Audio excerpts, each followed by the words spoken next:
مهمتنا مش بس نعدد أنواع الصيانة، لا، الهدف نفهم ليش هي وظيفة استراتيجية. يعني كيف ممكن الشركات والمؤسسات تنتقل من مجرد تصليح الأعطال لإدارة أصولها بذكاء. إدارة ذكية عشان تضمن الاستمرارية والنجاح. طيب، خلينا نبدأ من الفكرة الأساسية. عندنا آلات ومعدات غالية جدا في الغالب. ومصممة لغرض معين. كيف نضمن إنها تستمر تشتغل بأحسن شكل ولأطول فترة ممكنة؟ هون بيجي دور الصيانة. بس يبدو إنه في طرق مختلفة للتعامل معها. فعل السريع وقت الكارثة وبيوصل للتخطيط الدقيق والاستباقي. والمصدر اللي معانا بيحدد تصنيفات رئيسية بتساعدنا نفهم الطيف ده، صح؟ مظبوط، بيحدد 3 أنواع. النوع الأول اللي هو أقصى درجات رد الفعل هو اللي بنسميه الصيانة الإسعافية أو الطارئة. الاسم لوحده بيوحي بالكثير. إسعافية، طارئة، يعني ده الوضع اللي الكل حابب يتجنبه أكيد. أكيد، دي الصيانة اللي بتصير لما شيء يوقف فجأة بدون سابق إنذار.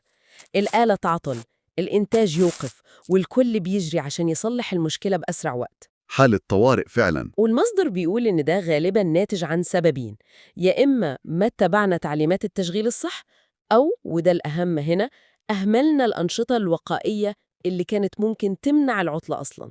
يعني فوضى وتكلفة عالية. بالظبط، التكلفة مش بس في الإصلاح نفسه، لأ، كمان في الإنتاج اللي ضاع وتأثيره على باقي العمليات. ده بيفكرني لما العربية تعطل فجأة على الطريق عشان الواحد أهمل يغير زيت أو تجاهل صوت غريب. مش بس إزعاج، ده بيعطل اليوم كله وممكن يكلف كتير. تشبيه ممتاز جداً. وعشان نتجنب السيناريو ده، بنروح للطرف الثاني من الطيف: الصيانة الوقائية، الوقائية. اللي هي الصيانة الدورية والمجدولة. تمام.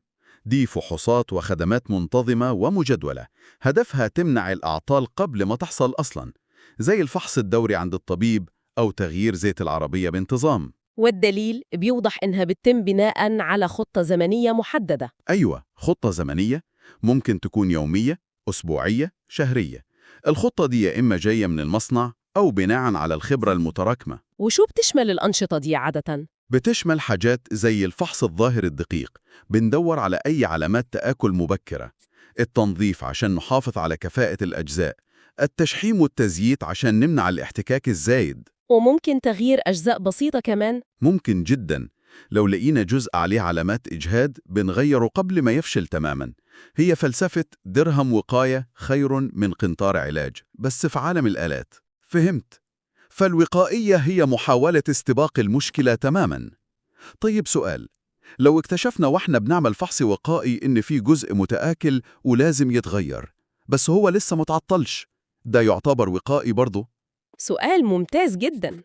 وده بيودينا للنوع الثالث، اللي هو في منطقة وسط: الصيانة التصحيحية أو العلاجية المخططة. تصحيحية مخططة، يعني هي إصلاح برضه بس مخطط له مسبقاً؟ بالظبط، الفرق الأساسي هو عنصر التحكم.